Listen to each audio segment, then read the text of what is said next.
Good morning children. In previous class I gave you science revision test. Now today I am going to continue chapter 6 and the topic of chapter is energy flow in the living world. Green plants make food by absorbing the energy of the sun. This energy gets stored as food in different parts of the plant. When human beings and animals eat plants, this energy is passed on to them. Thus energy flows from the sun to the plants and from the plants to animals and human beings. Green plants make food by absorbing the energy of the sun. Now this energy is stored in different parts of the plant as food. Now when animal and human beings eat plants, this energy is transferred to them. Thus energy flows from sun to green plants, then from green plants to animals and human beings. बच्चों जो green plants हरे पेड़ पौधे होते हैं वे सूर्य की energy से को absorb करके अपना भोजन बनाते हैं, जैसा कि मैंने आपको पिछली क्लास में बताया था। यह एनर्जी प्लांट्स में भोजन के रूप में जमा हो जाती है, स्टोर हो जाती है प्लांट्स के डिफरेंट भाग में, लीव्स में, स्टेम्स में, रूट्स में और अलग अलग पार्ट्स में यह एनर्जी स्टोर हो जाती है।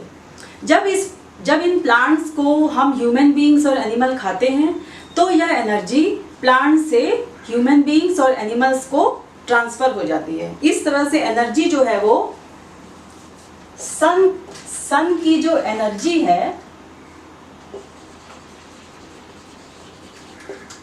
वह प्लांट्स में स्टोर्ड फूड के रूप में रहती है और फिर प्लांट से ह्यूमन बीइंग्स और एनिमल्स को पास हो जाती है।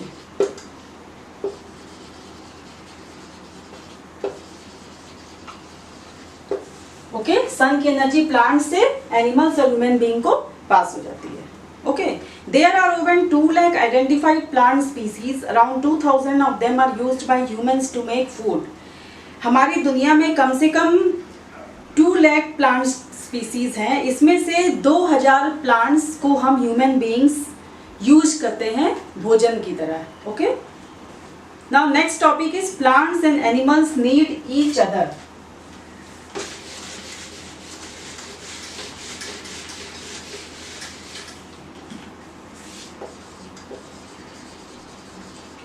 Plants and animals need each other.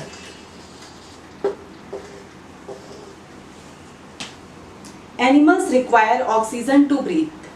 During photosynthesis, plants give out oxygen. Plants require carbon dioxide to prepare food. Animals give out carbon dioxide when they breathe. This shows that both plants and animals are dependent on each other. Both plants and animals are dependent on each other. Plants require carbon dioxide to make food, and animals require oxygen to breathe. During photosynthesis, plants prepare food and they release oxygen. This oxygen is used by animal and human beings. We also give out carbon dioxide while breathing. And animal also give carbon dioxide. So this carbon dioxide is used by plants during photosynthesis and they release oxygen which is used by human beings and animals. This shows that animals and plants depend on each other. Animals को और हम human beings को oxygen चाहिए breathe करने के लिए, सांस लेने के लिए। और जब प्लांट्स फोटोसिंथेसिस के द्वारा अपना भोजन बनाते हैं तो वो कार्बन डाइऑक्साइड को यूज करते हैं और ऑक्सीजन को रिलीज करते हैं, ऑक्सीजन को हवा में निकालते हैं, जो कि मैंने आपको पहले बताया था। यह कार्बन डाइऑक्साइड वे कहाँ से यूज करते हैं? एनिमल्स और हम ह्यूमन बीइंग जब ब्रीथ करते हैं तो हम कार्बन डाइऑक्साइड गैस को बाहर निकालते हैं। यही कार्बन डाइऑक्साइड गैस प्लांट्स द्वारा यूज की जाती है भोजन बनाने में फोटोसिंथेसिस के थ्रू। और जब फोटोसिंथेसिस में प्लांट्स क्या रिलीज करते हैं? ऑक्सीजन। वो ऑक्सीजन जब हम सांस लेते हैं तो उसी ऑक्सीजन को हम अंदर इनहेल करते हैं। ओके, इस तरह से एनिमल्स और प्लांट्स एक दूसरे पे डिपेंड हैं। जैसे ये पेड़ है, दिस इज ए ट्री। अब ट्री जो है वो क्या देता है, ऑक्सीजन देगा। कब देता है ऑक्सीजन, जब ये अपना भोजन बनाता है फोटोसिंथेसिस के द्वारा। यह ऑक्सीजन ह्यूमन बीइंग और एनिमल्स के द्वारा कब ली जाती है, ब्रीथिंग में। जब वे ब्रीथ करते हैं तो वो इस ऑक्सीजन को अंदर लेते हैं, और जब वे ब्रीथ करने के टाइम वो क्या बाहर निकालते हैं, कार्बन डाइऑक्साइड बाहर निकालते हैं। ओके, एनिमल्स जो हैं वो ब्रीथिंग प्रोसेस में कार्बन डाइऑक्साइड बाहर निकालते हैं, जो प्लांट्स यूज करते हैं, और इसके साथ कार्बन डाइऑक्साइड के साथ और सन की एनर्जी के साथ मिलकर के प्लांट्स फूड बनाते हैं फोटोसिंथेसिस के द्वारा, और फिर ऑक्सीजन रिलीज करते हैं। यही ऑक्सीजन ह्यूमन बीइंग और एनिमल्स द्वारा यूज की जाती है। इस तरह से एनिमल्स और प्लांट्स एक दूसरे पे डिपेंड है। Our next topic is balance in nature. Any sudden increase or decrease in the number of plants and the number of animals can disturb the balance of nature.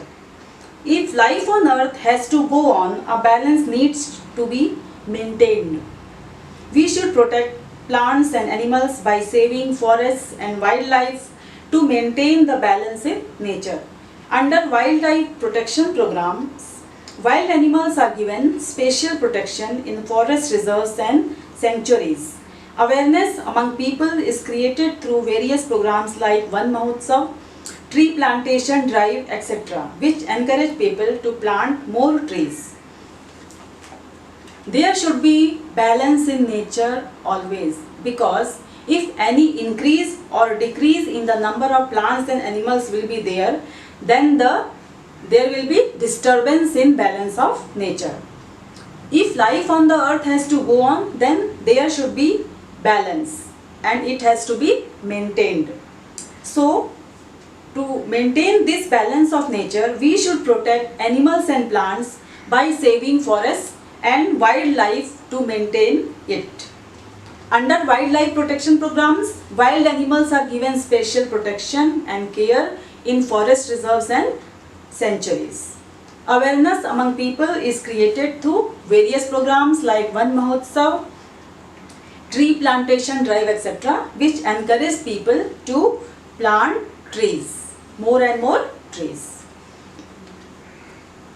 Animals और plants के number में अगर बहुत increase हो जाए, बहुत ज़्यादा उनकी संख्या अगर बढ़ जाए, या उनकी संख्या बहुत ज़्यादा घट जाए, तो ये पूरे बैलेंस को, हमारी प्रकृति के बैलेंस को डिस्टर्ब कर देगा।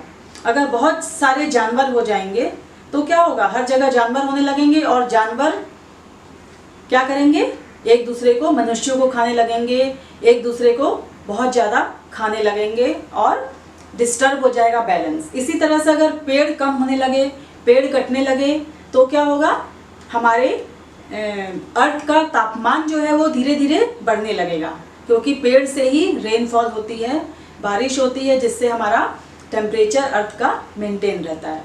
तो हमें एनिमल्स और प्लांट्स के नंबर को न ज़्यादा बढ़ने देना है, न ज़्यादा घटने देना है। इसलिए हमें कुछ कदम उठाने पड़ते हैं इसके लिए, जिससे कि प्रकृति का बैलेंस वो मेंटेन रहे। इसके लिए हमें एनिमल्स को प्रोटेक्ट करना पड़ता है और प्लांट्स को प्रोटेक्ट करना पड़ता है। प्रोटेक्ट मीन्स प्लांट्स को और ज़्यादा से ज़्यादा लगाएंगे, जिससे कि उनकी संख्या बढ़ती जाए, कम ना हो। क्योंकि आजकल लोग क्या है, पेड़ पौधों को काटने लगे हैं, जिससे कि उनकी संख्या कम होने लगी है और ऑक्सीजन की मात्रा भी कम होने लगी है एयर में। तो इसके लिए वाइल्ड लाइफ प्रोटेक्शन के लिए, मतलब जंगली जानवर आजकल विलुप्त होते जा रहे हैं, इसके प्रोटेक्शन के लिए सरकार ने और हम कुछ लोगों ने उनके प्रोटेक्शन के लिए एक स्पेशल प्रोग्राम रखा है। जैसे कि मतलब उन्होंने उसके लिए एक स्पेशल पार्क बनाए हुए हैं, और सेंचुरीज बनाई हुई हैं, फॉरेस्ट रिजर्व्स बनाए हुए हैं, जिससे कि उन एनिमल्स को प्रिजर्व किया जा सके। जैसे कि जिम कॉर्बेट पार्क है, वहाँ पे बंगाल टाइगर विलुप्त हो रहे थे, तो उनके प्रोटेक्शन के लिए और वो सेव कर रहें, मतलब वो बचे रहें, इसके लिए जिम कॉर्बेट पार्क है, जो कि उत्तराखंड के नैनीताल डिस्ट्रिक्ट में आता है। इसी तरह से गिर नेशनल पार्क है, जो कि गुजरात में है। काजीरंगा नेशनल पार्क है जो कि आसाम में है। ये एनिमल्स के सेव करने के लिए, एनिमल्स के प्रोटेक्शन के लिए और उनकी जनसंख्या को नियंत्रित करने के लिए ये सब पार्क बने हुए हैं। ठीक है।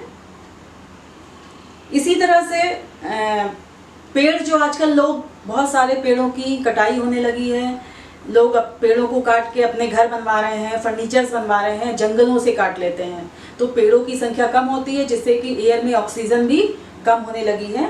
इसके लिए सरकार ने बहुत सारे प्रोग्राम स्टार्ट किए हैं। एक प्रोग्राम है वन महोत्सव, जो जुलाई में 1947 में डॉक्टर राजेंद्र प्रसाद और जवाहरलाल नेहरू द्वारा शुरू किया गया था। वन महोत्सव का क्या होता है उसमें जुलाई के महीने में ये होता है। इसमें हम पेड़ों को लगाते हैं, जहाँ भी जगह मिलती है वहाँ पे नए नए पेड़ लगाते हैं, जिससे कि वे पेड़ बाद में बड़े होकर के हमारी प्रकृति को बचाएं। और एक होता है प्लांटेशन ड्राइव, एक ये भी होता है, इसमें भी पेड़ों को लगाया जाता है, नए नए पेड़ों को लगाया जाता है और लोगों को एनकरेज किया जाता है कि वो पेड़ों को लगाएं और पेड़ों को काटें ना। ओके। इस तरह से बैलेंस बनाना नेचर में बहुत ज़रूरी है हमारे लिए। Okay. now this chapter is complete children। मैं आपको कुछ बताना चाहूँगी कि आपको जो मैं ऑनलाइन टेस्ट लेती हूँ उसमें जो जो ऑप्शन मोबाइल में दिए रहते हैं, 1 by 1 मैंने आपको ऑप्शन दिया था कि पहले आपको जो मैंने भेजा था वहाँ पे लिंक, उस लिंक पे आपको पहले क्लिक करना था। ठीक है। आप जब उस लिंक पे क्लिक करोगे तो फिर आपका वो फॉर्म खुल जाएगा। साइंस रिवीजन जो मैंने भेजा था ना, आप उस पर क्लिक करते ही आपका फॉर्म खुल जाएगा। फॉर्म खुलने के बाद में आप उसमें अपना नेम लिखना था आपको, फिर आपको अपना रोल नंबर लिखना था। क्लास मैंने नहीं दिया था क्योंकि पहला टेस्ट था, इसलिए मैंने आपको शॉर्ट में ये बनाया था। अगली टेस्ट में आपको name, class, section, roll number सब मेंशन करना होगा। ठीक है। आपको नेम लिखना था, रोल नंबर लिखना था। उसके बाद आपको मैंने मल्टीपल चॉइस क्वेश्चन दिया था, क्वेश्चन पढ़ के उसके सही आंसर पे आपको बस क्लिक करना था। क्लिक करने के बाद में जब सारे क्वेश्चंस कंप्लीट हो जाते हैं तो नीचे सबमिट बटन आता है, पेज में लास्ट में सबमिट बटन आता है। उस सबमिट बटन पे आप क्लिक करो। सबमिट बटन पे क्लिक करने के बाद एक पेज खुल जाता है, सबमिट रिस्पॉन्स करके पेज खुलता है। जब वो पेज खुल जाए तब समझिए कि आपका पेपर सबमिट हो गया है। मेरे पास आपका पेपर आ गया है लेकिन आप लोगों ने बहुत अच्छा किया। कल आपके बहुत लोग बच्चों के पेपर मेरे पास, सबके मैक्सिमम लोगों के मेरे पास आ चुके हैं, इसलिए आप परेशान ना हो। नेक्स्ट टेस्ट में आप इस बात का ध्यान रखना, बार बार आपको मैं हिंदी में भी इसलिए मैंने आपको लिख के दिया कि आपको कोई परेशानी ना हो। बहुत इजी है। ओके। आप अच्छे से पढ़िए, जो मैं आपको दे रही हूँ कैसे कैसे करने को, वो आप अच्छे से पढ़िए।